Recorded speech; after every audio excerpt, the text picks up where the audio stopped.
বাংলাদেশে কি আসলেই যুদ্ধাপরাধের বিচার হচ্ছে নাকি চলছে রাজনীতি বা অপরাজনীতির খেলা? স্বাধীনতার পরপরই একটি নয়, দুটি নয়, ৭৩টি ট্রাইব্যুনাল গঠন করে যুদ্ধাপরাধের বিচারের নিষ্পত্তি করা হয়েছিল। তাহলে কেন আবার সেই মীমাংসিত বিষয়টিকে টেনে আনা হলো? এর কারণ বুঝতে দেখতে হবে বাংলাদেশের রাজনীতির ধারা। এরশাদ পতনের পর ৯১ সালে অনুষ্ঠিত হয় বাংলাদেশের ইতিহাসে প্রথম নিরপেক্ষ নির্বাচন। বাংলাদেশের রাজনীতির অঙ্কে এই নির্বাচনের ফলাফল খুবই গুরুত্বপূর্ণ। এই ফলাফলে স্পষ্ট হয়ে ওঠে বিএনপি জামাতের সম্মিলিত ভোটের সংখ্যা আওয়ামী লীগের চাইতে বেশি। ক্ষমতা নিশ্চিত করতে আওয়ামী লীগের প্রয়োজন বিএনপি জামাতকে পৃথক করা, আর তাই তখন জামায়াতের সমর্থনে বিএনপি সরকার গঠিত হলে আওয়ামী লীগ রাজনৈতিক চাল হিসেবে ঘাতক দালাল নির্মূল কমিটি গঠন করে জামাতের বিরুদ্ধে নেমে পড়ে। আওয়ামী লীগের এই চাল কাজে লাগে।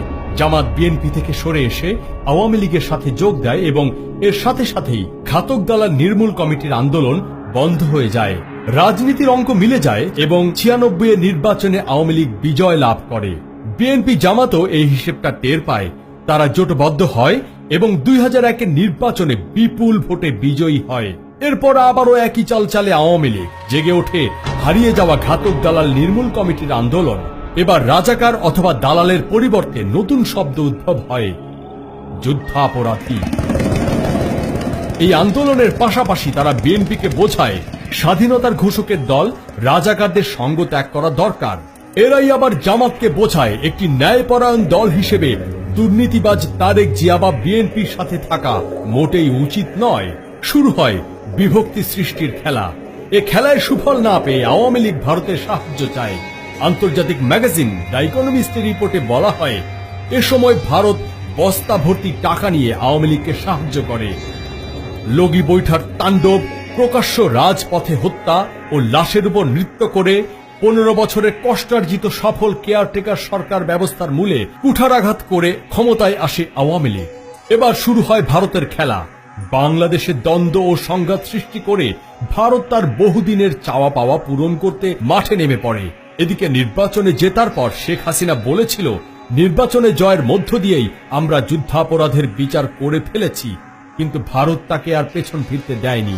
এখানে ভারতের উদ্দেশ্য যুদ্ধাপরাধের বিচার নয়, বরং নিজেদের স্বার্থে বাংলাদেশকে অস্থিতিশীল করা। তাই উদ্ভব হয় সংঘাত সৃষ্টির নতুন নতুন পদ্ধতি।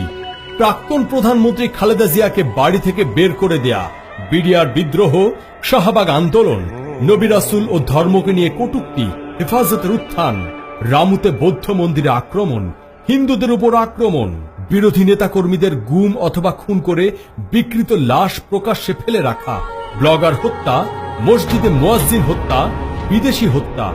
একের পর এক অস্বাভাবিক ঘটনা চলতেই থাকে। প্রতিটি ঘটনা মানুষকে অস্থির করে তোলে। একদল দোষারোপ করতে থাকে অপর দলকে। বাড়তে থাকে বিভক্তি, বিদ্বেষ ও ঘৃণা। এই বিভক্তি সৃষ্টির অন্যতম একটি ইস্যু হচ্ছে যুদ্ধাপরাধের বিচার। একই সাথে এ বিচারকে যতটা সম্ভব প্রশ্নবিদ্ধ করে বাড়িয়ে তোলা হয় বিতর্ক। জাতিসংঘের সহায়তায় একটি নিরপেক্ষ ও যথাযথ বিচারের ব্যবস্থা করা সম্ভব ছিল, কিন্তু তা না করে একটি বিতর্কিত আইনে বিচার কাজ শুরু করা, সাক্ষী গুম, বিচারপতির স্কাইপ কেলেঙ্কারি, সেফ হোম কেলেঙ্কারি, নান্নু মিয়া সহ বেশ কয়েকটি সাক্ষী কেলেঙ্কারির মতো উদ্ভট ঘটনা দেখে বোঝা যায় বিচার নয়, বিতর্ক এবং বিদ্বেষ সৃষ্টি এর আসল উদ্দেশ্য।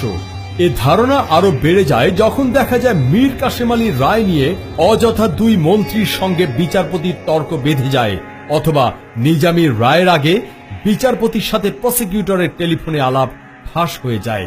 এছাড়াও প্রতিটি ফাঁসির সময় প্রাণ ভিক্ষার আবেদন কিংবা মৃতদেহের দাফন নিয়ে বিতর্ক ও গুজব তৈরি করে অস্থিরতা চালু রাখার চেষ্টা লক্ষ্য করা যায়। বাংলাদেশ এখন অস্থিতিশীল একটি দেশ, যার সরকার অনির্বাচিত, যে দেশের মানুষেরা এখন একে অপরের শত্রু। বিতর্ক চলছে ইস্যুর পর ইস্যু নিয়ে, আর ওদিকে ভারতের রামপাল, টিপাইমুখ এবং ট্রানজিটের কাজ এগিয়ে চলছে নির্বিঘ্নে।